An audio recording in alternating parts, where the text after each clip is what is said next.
Cowboy fans and YouTubers? Is that VA Dallas Cowboy fan coming back at you? Cowboys Nation, we are back to practice. And with today's practice notes, we also got an interesting tidbit about a player who we thought was an idiot. But now, extenuating circumstances, we might be going to get him. So let's start this off.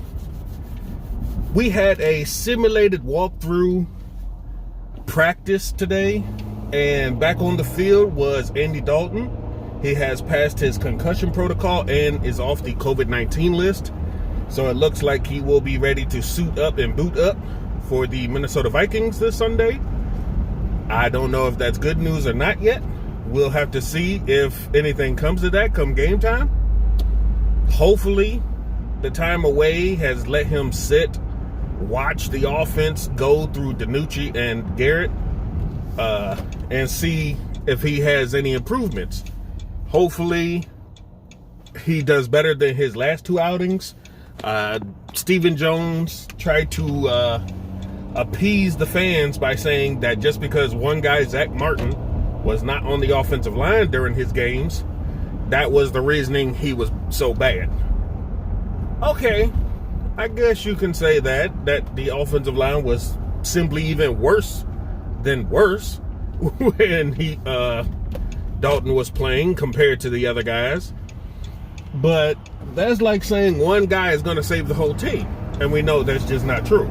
But if y'all need Zach Martin to be on the offensive line to stabilize it, keep it going, make sure Andy Dalton's safe and secure, because, you know, he's not an NFL quarterback who can't take a hit, then fine, say whatever you want to say. Anyway, he is back being our starter, presumably, and we'll go from there. Next up, ChidoAwuzie is back on the practice field. He has been missing since week 2 with a hamstring injury, and they say he is good to go, and he looked good in practice. So he will be starting against the Minnesota Vikings. That's great. I'm happy to hear it. We need somebody to step up in the absence of Trayvon Diggs. Next, we don't know what the current status is with Tyrone Crawford.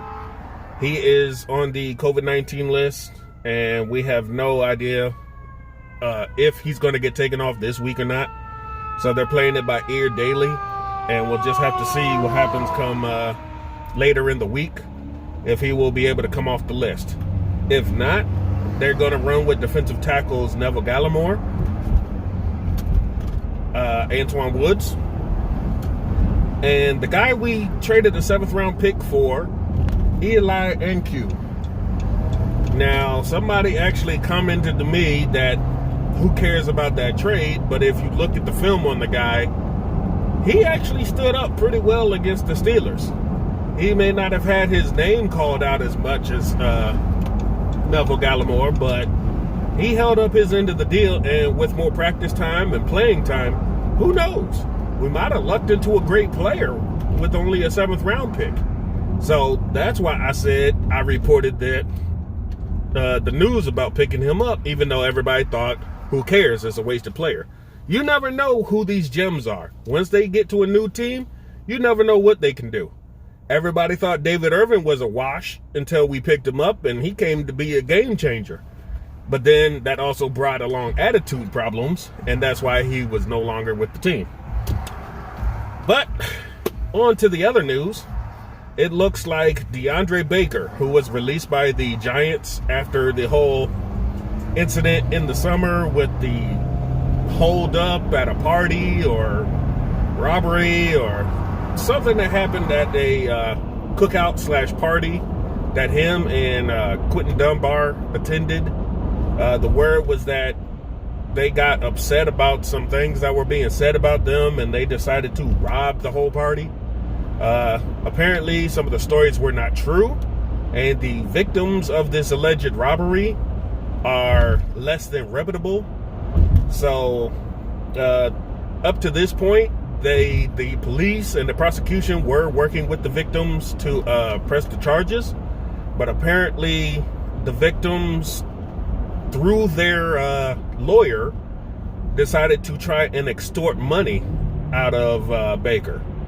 And once that caught wind, it was pretty much a done deal.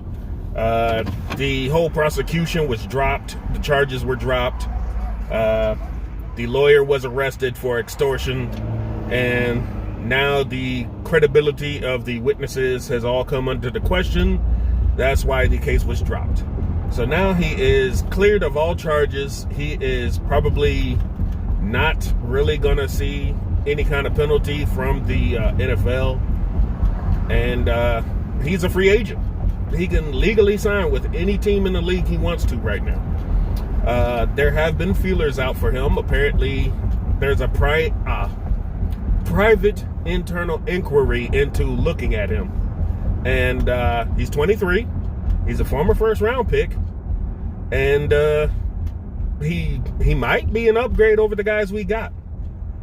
But in any course, even if he's not, to have him on the books with a young Trayvon Diggs next year might be a good idea.